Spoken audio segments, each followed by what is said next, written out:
Parents always favored my golden child brother and disowned me for starting a business. Now my company is successful, my brother lost his job and my parents want me to hire him. I, 29, male, was recently contacted by my parents, who have not been in touch with me for the past 5 years, and they want me to help them out. Or to be more precise, they want me to help my brother out. My brother, Craig, 31, male, has always been the golden child, so to speak. My parents never even bothered to hide it because he happened to be better than me in every aspect back then. Especially academically, something that my parents allowed me to forget because they kept reminding me that he was doing so much better than me at school and that I needed to buckle up if I wanted to be in the same league as my brother. He got into a great college and then, 5 years ago, he became the youngest vice president in the history of his company. He had been working there ever since he graduated and had been earning well enough for himself right from the beginning. But then, when he made history by becoming the youngest vice president at his company, his fancy corporate job became the standard to beat for me and my parents could not stop rubbing it in my face. Honestly, though, I had no interest in being a 9-to-5 employee because I'm sure that life has its own perks, but I wanted to be an entrepreneur and that has been my goal ever since I had even learned the meaning of that word. 5 years ago, after having worked at several places and gaining some knowledge in the industry that I wanted to work in, I decided that I was finally going to start my own business, modern and edgy car accessories that I would design myself. I had spent enough time on research and development and had a proper business model to go ahead with, so I thought I would speak to my parents about it first because regardless of how they always acted with my brother, I had believed that they would want the best for me as well because, well, they were my parents after all. So I decided to tell them about it after they had thrown my brother a party to celebrate his new job. 2 days after that party, I approached them in person and told them about my plan. I expected them to have some sort of feedback, but instead, they just started laughing and said that I was trying to prank them because it was embarrassing that after educating myself for so many years, this was my big idea for my future business. I told them I was serious about it, but they told me that they would advise me not to quit my job because they would be embarrassed to introduce their son as a failure since they knew that my business was doomed right from the beginning as I was not capable enough. And in comparison to my brother, they did not want me to fail so badly, so I had better just stick to the job that I already had. I was really offended, and I decided to argue with them and told them that I was going to go ahead with the business, with or without their support, and they said that I was free to do whatever I wanted, but I was not free of the consequences. They told me that if I went ahead with the business idea that I had, they would be forced to cut me out of their life because I would be an embarrassment to them and they already knew it. They also told me that they were sick of having to introduce their sons, one being the vice president at a prestigious company, and the other still trying to figure his life out at the age of 25. So they had been thinking about having this discussion with me for quite some time anyway, and they finally told me that I could either continue working my way up at the job that I already had and not be an embarrassment to them, or I could go ahead and do whatever I wanted and make a fool out of myself, but then, I would lose them. And I think it's very obvious what I did. I chose to cut them out of my life and never spoke to them again after that. And I have also not been in touch since then, because he obviously took our parents' side over mine, which I'm fine with. He was too arrogant anyway, so I did not want anything to do with him right from the beginning. Anyway, I had been working with cars for a really long time and that is where I got my business idea from, so I had faith in it. I knew that this was something that people had wanted, so I decided to go in blindly and just prove my parents wrong. I quit my job and started working towards my goal. Now I know that was a risky move and I should not say it with such pride. I genuinely would not recommend it to anybody, but it actually worked out for me because within a few months, I had some investors on board and I was able to start my own business. It was rough at first. I was basically living hand to mouth and relied only on word of mouth marketing, getting to know about my business, and I got more and more customers. Then, after about a year and a half, things started picking up pace and there was no looking back after that. Right now, I'm pretty comfortable. I have my own apartment and it's pretty nice. I live in a great neighborhood, I have a nice car, and I honestly have everything that I had dreamt of in the beginning. I wouldn't say that I'm a millionaire, but I'm doing well enough for myself, and I definitely would not say that I have been a failure, like my parents had expected me to. So I would say that I have managed to prove them wrong and I'm really happy about it. I'm so happy about it that I don't even feel the need to have their face in it because it's not even worth it. Anyway, for the past 5 years, I have not been in touch with them. I even got married to my girlfriend of 8 years and we have been married for 2 years, and last month, we found out that she was pregnant as well. I have had so many milestones, but I have never tried to contact my parents. They know where to find me. They can literally contact any relative and ask them where I live so they can come visit me. Anyway, I know that they have known all about my life because I have kept in touch with the rest of our family, and they tell me that my parents ask about me pretty often but never try to get in touch with me. I guess that's their way of dealing with things, but anyway, last week, they finally reached out to me and asked me if I would be willing to meet them. I discussed it with my wife and she told me that she wanted me to go ahead and see what this was about. They hadn't mentioned anything in the message that they had sent me, so I didn't know what to expect, but I still went ahead and visited them at their house. Once I was there, they welcomed me pretty warmly, but I could sense that there was something going on. Even when I used to live with them, they had never been so nice to me, So even while they were making small talk with me, I knew that they were building up to something, and finally, they addressed the elephant in the room. They told me that they had heard how my business was doing and had invited me to congratulate me on it. They did not apologize or anything, but said that they were glad that I had been able to prove them wrong and their initial skepticism was now completely gone. So that was nice, and I did not know what to say, so I just smiled. But then, they went on to tell me that Craig had actually been pretty unlucky in the past couple of months. Apparently, his company had not been doing too well, and there had been mass layoffs, and even the upper management had been fired, and that included him. So for the past 4 months, he had just been sitting at home with nothing to do. My parents told me that he had been trying to look for another job, but after having worked in the same company for so long, he did not know what to do and was pretty depressed about the way things turned out for him. I thought it was really confusing that they were talking about him because there was not much that I could do. So I just let them go on because I wanted to see where they were taking this conversation. After some time, they finally got to the point and asked me if I would be willing to hire my brother because right now, he was too depressed to apply to any jobs on his own, and all the offers that he was getting were below his pay grade. So he did need something, and my parents wanted to contact me and asked me if I would be willing to give him a position in my company, something that paid well, and he could also bring his own expertise to the table. When they asked me that question, I did not know what to say, so I told him that I needed some time to think about it, and I would let them know my answer later on.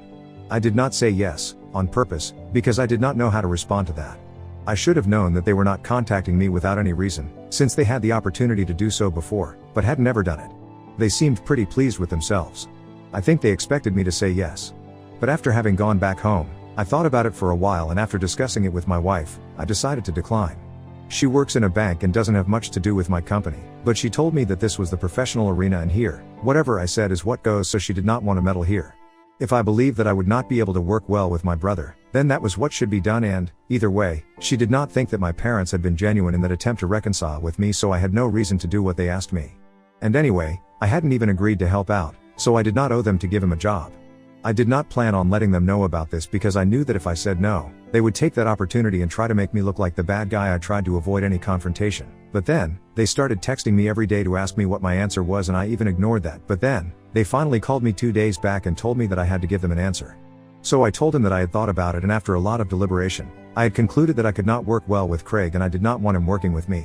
We had never had a good relationship, so I did not think that I owed it to him or even them to hire him. And they completely flipped out on me when I said that. They started screaming at me about everything that they had done for me, like raising me and paying for everything that I wanted when I was a child, and now, when they expected me to return the favor to them, I was turning my back on them and pretending like I did not owe them anything.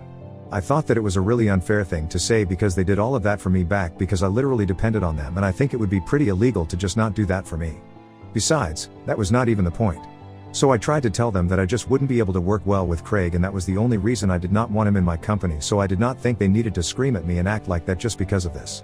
Also, we have not been in touch for the past 5 years after they had told me that they did not have any faith in me and they did not even invest in my business, so they had no right to expect that I would let them push me around.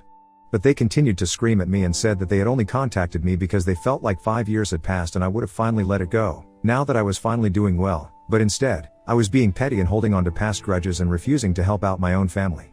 They reminded me that Craig was my brother, and now that he was in trouble, I needed to be there for him, and even said that he would have run the same for me if I had been in his place. They told me that they would have supported me if my business had not worked out for me, and so, I owed it to them to do the same for them. It got pretty confusing and the argument got really heated, so after a while, I told them that I really did not want to speak to them anymore, and I hung up and blocked their numbers. Since then, I've been really confused about my feelings because of the things that my parents said about how they would have helped me out if I had been in Craig's place. I have spoken to my wife about it and she says that they only said these things because I was not actually in his place and they are trying to manipulate me, so I don't need to fall for any of that because they haven't even apologized to me yet and somehow, still expect me to help him out. My brother had never been kind to me when we were kids and everybody picked on me constantly. And I know she's right, but then, I have this nagging feeling of guilt and I don't know, I just feel really weird about everything. Ida for refusing to hire my brother after he lost his corporate job? Update 1. Thank you so much for responding to my post. It has been since I spoke to my parents last and I know that what I did was not such a big deal, honestly. It's not like my brother will never get a job again, it's just that I don't personally want to work with him. I had mentioned that I had spoken about it with my wife and the two of us have decided to stick to our decision, but that's not sitting well with my parents. They have been going around, making it sound like I'm jealous of my brother and had always been, which is why I was relishing the opportunity to do this to my family. I don't even understand why they are taking this too hard since I know that they have been texting every single relative that we have about this. It's not even like these relatives talking to them and they're just bringing it up, they're literally going out of their way to text them and tell them about me. It's just ridiculous, the way they are acting, and I think it's a plea for attention, but I'm not gonna give it to them. They have been blocked, and no matter what they do, I'm not unblocking them and speaking to them about this. Some of the relatives who have bothered to reach out to me and sent me the screenshots, I have responded to them and explained the entire situation. It's not like they did not know, because, for the past 5 years, my parents and I run into each other at family events and don't speak to each other. So, most people were aware of our strained relationship, but this is taking things way too far, trying to directly involve them and make me look like the bad guy. Anyway, after I clarified things with some of my relatives, most of them told me that I did not need to worry about my parents. They were not going to turn against me since they were aware of whatever had happened in the past, and they know that my parents are just overreacting right now. So that's what I'm feeling good about right now. And honestly, my wife is pregnant, so I don't think I have time to worry about these things at the moment. I had been thinking about making the announcement in a couple of weeks, but I think I'm gonna do it earlier, just so my parents can take the hint and stop trying to bother me. Think it's a good idea, although we're not sure if it's going to work or not, since my parents are pretty heartless and they can even go and try to trouble us, in spite of knowing that my wife is pregnant. I wouldn't put it past them, that's for sure. Update 2, hello. So my wife and I made the pregnancy announcement on social media a couple of days ago. It's been about 10 days since my last conversation with my parents. Most of my family reached out to me to congratulate me, but then, I received an email from an unknown sender that said that my child was going to suffer because of what I was doing to my family. I immediately knew that this was my parents, it had to be. Because nobody else would even dream of saying something so horrendous. My baby is not even born yet, and they are already wishing ill upon us, just because I said no to helping my brother out. It's not even like Craig had directly approached me for help, in which case, I would have at least considered things. But it's my parents who want me to give him a job. Anyway, that's beside the point. If I had done some really evil things, I don't think it would have given them the license to say such things. I did not tell my wife about that email because it would just need to upset her, and I don't want that to happen. She's in the really early stages of her pregnancy, but nevertheless, it's still very disappointing to read things like these. I chose to deal with this on my own, and I went over to my parents' house to speak to them in person. I did not want to unblock them, so visiting them was the only way to speak to them. But, they refused to even open up the door to let me in, probably because they were aware that what they had done was really wrong. So I just spoke to them from outside their house, and I really lost my temper there. I yelled at them and said that they had no right to say such things, especially after the way they had behaved with me my entire childhood and the way they had been treating me for the past 5 years like I was not even part of the family. Just because I was moderately successful now, they wanted a piece of it and wanted to share my success with my brother as well. Even though they had never forced Craig to do such things when I was struggling. And to be honest, they had not even been there for me when I was struggling, so they did not deserve to even speak to me at this point. I told them that whatever they were trying to do was not working because it was just alienating me from them even more. I also said that I never wanted to speak to them again, and even if they apologized, I was not going to forgive them in the future, so they could say goodbye to any help from me when they retired, and they will never get to see their grandchild either. After saying that, I left and came back home, and I feel really relieved now, to be honest. I had been holding these things back for quite some time, ever since they started bothering me, but now, it was high time that I gave them a befitting response. I have not told my wife about this interaction yet because I don't want to upset her, and I don't think that I will until the pregnancy is done with. Update 3, hi. So after I spoke to my parents last week, in person, they decided to lay low for a while and not do anything. I also hosted a pregnancy announcement party at my house for some family members and close friends, and I had expected them to do something on that day, but they did not bother, so I thought that maybe they had finally moved on from this whole episode. And I was trying to do the same thing, but then, this morning, received a call from Craig while I was at work. That was really strange because he totally stopped speaking to us 5 years back, and I had no idea what he wanted to speak to me about. For a second, I thought he might try to talk to me along the same lines as my parents and demand that I give him a job, and I would have to go through the entire ordeal again. So I ignored his first call, but then, he called me a few more times and even messaged me saying that it was urgent and he needed to speak to me. He told me that I did not need to worry because he was not going to ask anything of me.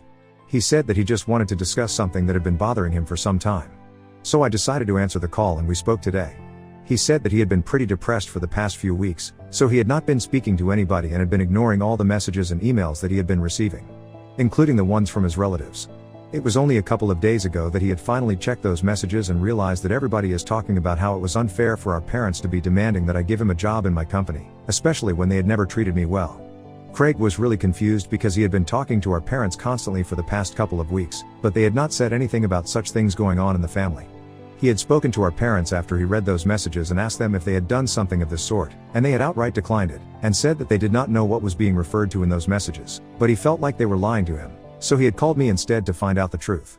Because he had confided in our parents about his job situation on how upset he was, he had never even once said that he wanted my help, so he could not understand why they had chosen to enlist me and then try to force me to contact him and give him a job, when he himself had not asked for it. So, after giving it some thought, I decided to tell him the truth because I thought that he deserved to know exactly what our parents had been up to behind his back.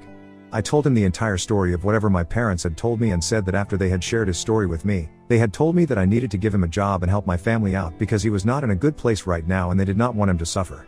I told him that maybe their initial intention was to genuinely help him and support him to get his life back on track, but eventually, it just turned into harassing me and I was not fine with that. I told Craig that I was really sorry about his job because I knew that it meant everything to him and he had put in a lot of work at the company and his position, and it could not have been easy to be laid off like that. But honestly, he also knew that we never got along and would not work well together, which is why I had declined my parents' request. And Craig seemed to understand. He told me that he was not interested in working with me. He did not mean it offensively, but he was just not in the right state right now to be working with anybody and he was just taking a break on purpose.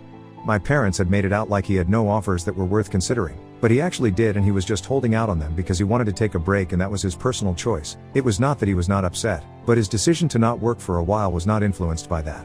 He seemed pretty frustrated, so he vented to me for a bit and I let him because even though we were not on the best of terms anymore, I thought that he could do it. Anyway, after having a full conversation about this, he told me that he was very upset about what our parents had done regarding him. Because it made him seem desperate, and it gave people the wrong idea about him. Like he was trying to convince my parents to force me to get him a job and it was just really confusing because he had not done anything of the sort. So he told me that he was going to speak to our parents about this and he apologized to me for all that I had gone through. I thought it was really mature of him, and I really felt like he had grown up a lot in the past 5 years. Especially after he got laid off from his job, I guess he got the idea that nothing was permanent and so he should not be so proud and arrogant. Maybe that was a lesson in disguise, but anyway, we were not exactly able to patch things up, but at least we had a good talk and I think that's enough for me. Update 4. So, a couple of days ago, Greg and I spoke to each other on the phone, and after our discussion, he said that he was going to speak to our parents and confront them about what they had done. So he did that and it did not go too well because my parents got all defensive and said that they were just trying to help him out because they did not think that his position to take some time for himself was a good one and he needed to get back into looking for a better job immediately. They ended up in a huge fight about it because Craig accused them of trying to control his life, right from the beginning, and never letting him make any decisions of his own, even when he was grown up. My parents obviously did not like that and started counting all the things that they had done for him, which were just normal things that parents usually do for their kids, and I don't know why they always feel that it's right to brag about it as they did as a favor. It was not a favor, you had to do it. Anyway, they got into a really bad fight and now, Craig is no longer speaking to them. And guess who they are blaming for all of that? Yep, you got it. They are blaming me for it all once again, and I just don't understand how I can become the scapegoat for literally every situation that they are in.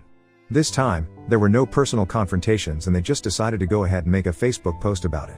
Lucky for me, though, all our relatives came to my rescue immediately and called my parents out on their BS.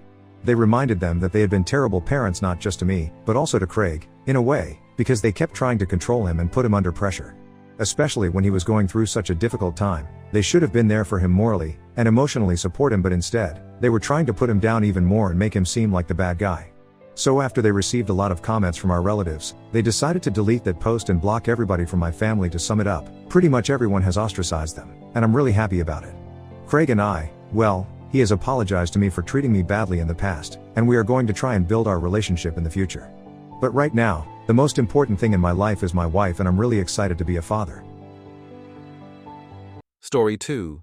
I disowned my adoptive son after he chose his biological parents who left him on the streets instead of us. I'm 44 and my husband is M40, been married for 20 years, together for 22, and our adoptive son is 24M. He's black and we're not. I'm only mentioning this because it's relevant to the story later. This does not take place in the US. Let me give a little bit of background to the situation. About 19 years ago, me and my husband had been driving on a highway, back from a small vacation, when along a particularly long stretch of road, absolutely no buildings around, only a ton of grass and hills as far as the eye could see, we spotted a little boy just sitting by the side of the road. Like I mentioned, there was nothing around for miles, and no cars close to where the boy was, so we decided to stop and see if everything was okay. When we got closer to the boy, let's call him Jason, fake name, it was very easy to see he was dirty and malnourished since the only thing he had on were some diapers. He was so small it didn't look like he could be older than 3, later found out he was actually 5. We asked him why he was alone, and he told us that mommy and daddy put him here and told him to wait. There was no cell signal criminal in the area, so we did the sensible thing and brought him back to town to the nearest police station. To make a long story short, CPS was called. We discovered his parents were some druggies that were on the run from a felony. The only other relative Jason had was his grandmother, who was very mentally ill and couldn't take care of him, and we felt bad. He went into foster care soon after, but we felt bad for the kid and kept in touch with his caseworker. I had, still do, an extremely well-paying job at the time, and could easily afford a decent lifestyle for a small family. So after a few months of discussions between ourselves, the caseworker, and some bureaucracy, we formally adopted Jason. Now onto the situation. About 3 years ago, Jason's parents were released from prison on parole. They contacted him not long after in hopes of reconnecting. Prior to that they'd sent him a few odd letters here or there, but nothing really substantial. At first he was hesitant to talk to them, but ended up caving and meeting them for lunch one day. I'll admit that a part of me was a bit jealous and apprehensive of what could happen, but I could see that it really was something that my son wanted to do, so for his sake I swallowed those and supported him through it. It wasn't very long, about 3 months I think, that he started to pull away from us. At first I chalked it up to him being excited to actually talk to his bio parents after so long, talk about what had been going on in his life, spend some time with them, etc. It started to bother me when he'd cancel plans with us last minute because mom had an emergency or dad really needs me to help him with something today or whatever other excuse he could come up with. He used to come over to our house at least once a week, call every day or so, but now we were lucky if he even came by that month. Again, I thought that was just temporary, that he was just excited and soon enough he'd start spending some time with us again. We were overjoyed when he invited us over to diner one night. It was supposed to be a family gathering, us and his bio parents and his wife, girlfriend at the time. I wasn't exactly keen on meeting the people that had left my son for the dead on the side of the road, but decided to give them the benefit of the doubt, thinking maybe they'd atoned and changed. Besides, he's our son and we love him. We had to at least try. To say the diner was a disaster is an understatement. His bio mom was extremely rude to my and my husband the entire night, making passive-aggressive homophobic and racist remarks every chance she got. His father was much the same. It all came to head when she straight up called us the F word and threw a glass at my husband. A screaming match followed and we left soon after. The next day Jason apologized profusely the next day and promised they'd never do something like that again. I told him neither me and my husband wanted to have anything to do with them, and would appreciate if he understood that. He seemed to, but continued to pull away the next few months. And that leads to what happened last week. Jason proposed to his girlfriend about 9 months back, and has been preparing for the wedding since. Of course we were overjoyed for him, but a few months went by and no invitation came.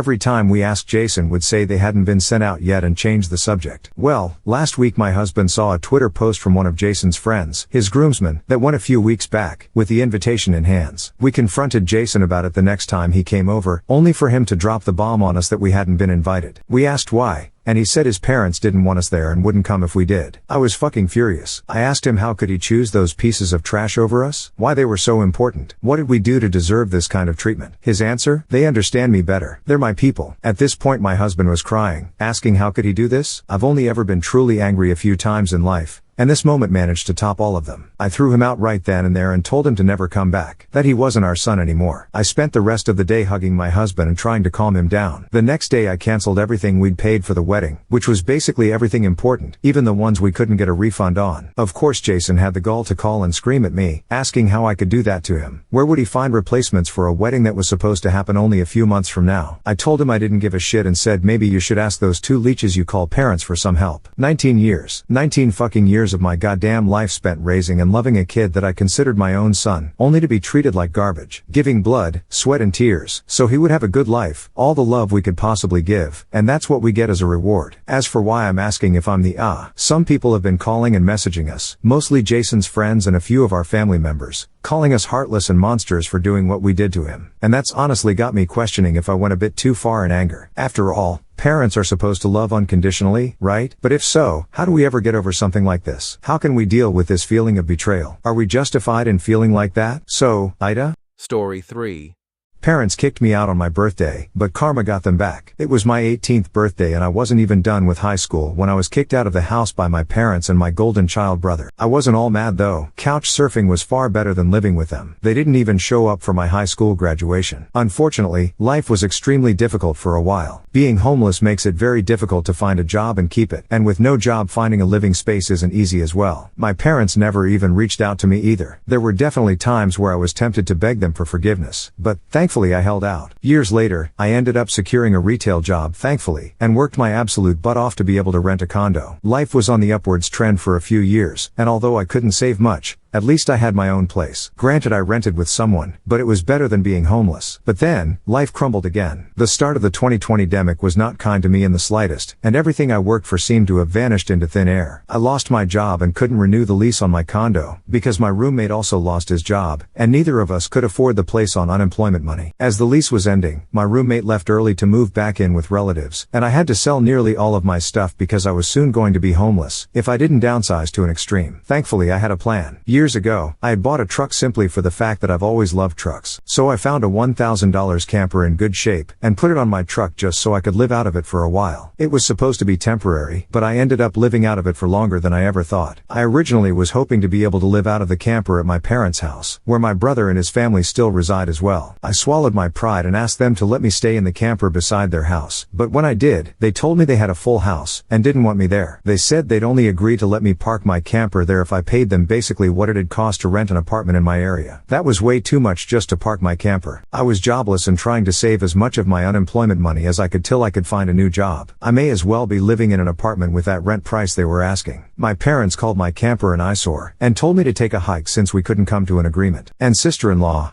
brother's wife, thought it was absolutely hilarious that I had to live in a camper. My brother joined her in pointing at and mocking me, while calling me a homeless bum. After being told no by my parents, I parked my truck camper in a store parking lot to sleep on the first night that I had nowhere else to go. I felt scared out of my mind that someone might try to break in. Suffice to say, I didn't sleep well that night. There was nowhere else I could go, as any other relative is that owned houses were fairly far away, and all my friends were all apartment people. And I was pretty attached to my area as well, so I didn't want to just leave. I'd also had my mail forwarded to a friend's apartment. It was the only way I could still get my mail anymore. Finding a stable place to park was pretty difficult. I went looking around to try and find a job similar to my old one. It took months of living the nomadic camper life. In that time, I had to deal with a lot. Everything from beggars and addicts to people demanding I leave because my camper was an eyesore. At one point, someone who told me to move claimed to be with an HOA. I wasn't even parked on a street with houses. And when I questioned what HOA, they got incredibly belligerent and threatened me. I moved my camper anyway just to avoid the trouble. In order to have a steady supply of electricity, I learned to use a long extension cord to plug in anywhere I could to camper batteries. This meant sneaking around and plugging it into an outside outlet of a random building while parked on a street. I know that's a crummy thing to do, but I had to keep my batteries charged so my refrigerator would stay cold. I had a small solar power bank for recharging my phone, but I didn't have anything like a generator, and generators are noisy and require fuel anyway, so I did what I had to do. After months of living like that, I finally managed to get a new job. I had to move to the neighboring city to find a job that didn't involve retail. I worked retail while in college and promised myself never again. Though I was nearly ready to break that promise. I was still getting unemployment money, but I had no stable place to live while receiving it, and I didn't want to still be jobless when it ran out. Plus, I was bored out of my mind. I had little else to do but read, watch movies on a small portable DVD player, use my phone or laptop, and keep note of where I could park and what local public bathrooms I could use. I kind of envy that the Japanese have public bathhouses. We could really use stuff like that over here. When I finally landed a new job, I practically lived in the back lot of the building by the warehouse in old employee parking spaces. Literally no one else seemed to bother using because they were so far in the back that the area was borderline forgotten. My boss company owner actually liked this arrangement because I was willingly available to take any shift I could get so long as I had enough sleep. He even let me take the camper off my truck and set it up in one of the spaces so I could drive around without it. Not exactly sure if this was legal, but no one about it. The entire time I lived back there, I didn't have to deal with many trespassers. There were a few, but the security guards escorted them out. I was pretty much on call almost all the time when they needed me and was working virtually every day of the week. My boss let me plug my camper into the building for power and water, and I paid a small amount of rent by working for free on Sundays when no one else was in the office but the janitor and security guard. Beyond that, I usually had to shower at a friend's apartment or at my local gym, as the camper didn't have a shower in it and only a portable toilet, and I didn't want to fill it because emptying it is a nasty chore. So I used other bathrooms as often as I could. I had a key to the warehouse and could go in to use the bathroom there at any hour. I was even on a first-name basis with the night security guard. He's since become one of my closest friends. The camper was easy to heat in the winter with a small electric heater. Summers were not fun though. The camper didn't have AC, so I had to get a USID portable air conditioner just to make it bearable. I made a lot of overtime pay and hands-on learned some new skills from other employees. Eventually, midway into this year, I landed a better position in the company as a supervisor and and started making a better salary than my old job. That's when I decided I wanted a house. The scare I'd gotten from losing my condo made me realize I needed something much more stable for the long term. I looked around for something close to my work and just 2 miles away found a 3-bedroom manufactured home on a small property. But I managed to get it for $10,000 less than the asking price somehow. I used nearly my entire savings for a down payment and got approved for a home loan. I finally didn't have to live in a camper anymore. There was enough space for me to back my truck in behind the house to take the camper off to set it up in the backyard.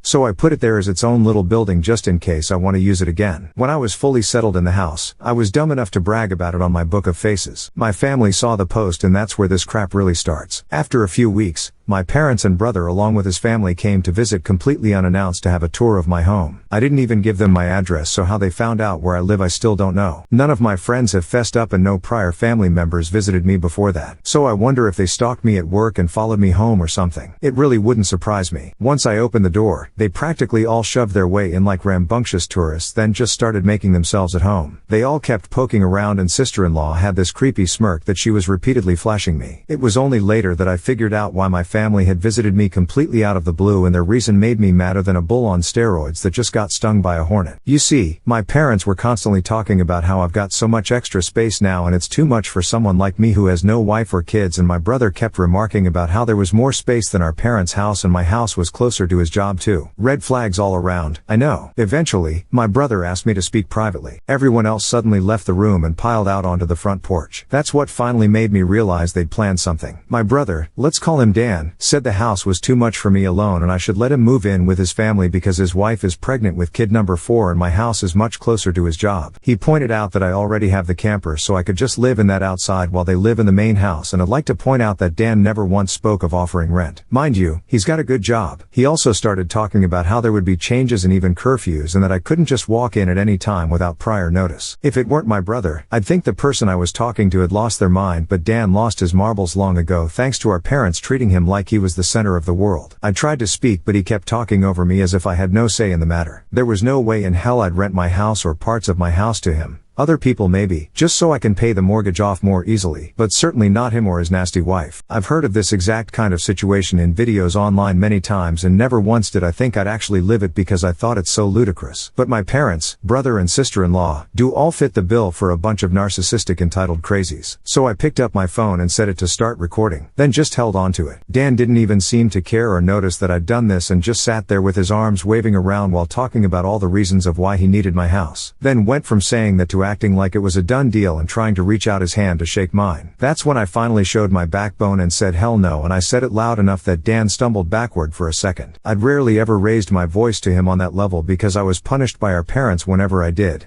But this was my house, not theirs. My spine can be as shiny as it wants here. I stood up and then told him that my house was not up for grabs and acting like I'll let him move in just because they want it won't make it happen. I bought my house for me and it's not my fault he keeps having more kids and has to keep living with our parents because he can't afford to move out. Dan got as physically close to me as he could without actually touching me and said that I didn't deserve the house and he needed a better place for his family to live. I was total bullcrap because I worked hard to be able to buy my house. Of course I deserved it. Dan started yelling that I have no wife or kids and I don't need all the space so I may as well give it to him. I said I'm not giving him anything and he never even offered to pay me rent. If I let him move in I'd still be covering the entire mortgage on my own house without even being able to live in my own house. Then Dan told me that he shouldn't have to pay rent because his family comes first and our parents said I was going to do this and that I will. I yelled as if their word was law or something and told Dan that they did not have the right or power to give my house to him. Then right one cue my parents and sister-in-law barged back in through the front door and surrounded me to try and force me to agree. There was a lot of fighting, but to sum it up from this point on I heard the line just do it for Dan way more times than I can remember. In the fight I told them all they don't have a say in my life or my house and to get out before I called the cops. Sister-in-law screamed the loudest at me about how she was pregnant again and I can't do this to her. I said I did nothing to her, she just assumed she could take from me like I would just allow it. I had no obligation to her or her family. Then I called her a stuck-up bitch who never had any respect for me, so I don't care what she thinks or how many kids she has. I have no sympathy for her. She won't be living in my house. Well, that made her angry enough enough to attack me. My brother held her back, kicking and screaming. She kept demanding he let her go. The phone I was holding recorded pretty much everything, so I held it up and said I was going to call police if they didn't leave right away. My parents told Dan they were leaving. Then my mother said that I had a week to come to my senses. I told her I won't be and to not come back. Then I told sister-in-law that my phone recorded everything and if she tries anything I'll press charges for assault. She screamed at me and then stormed out loudly, crying with her face in her hands. My mother was the last one out the door and said that I better do this for Dan and sister-in-law. I responded by telling her I won't be. After I kicked my parents, brother, and sister-in-law out for trying to force me to hand over my new house to my brother, I immediately went to my social media and told the story to the whole family. It spread pretty fast, but you won't find it now because it all got deleted some time ago and I put my own profile on private. I posted about it because I knew that the first thing my family would do when they got home is try to twist the event to make me the villain, and I was exactly right. But I had about an hour to get started before them and I had video evidence to back up my story about what they'd done. Being preemptive worked because I got a fair number of family members on my side right away. My parents,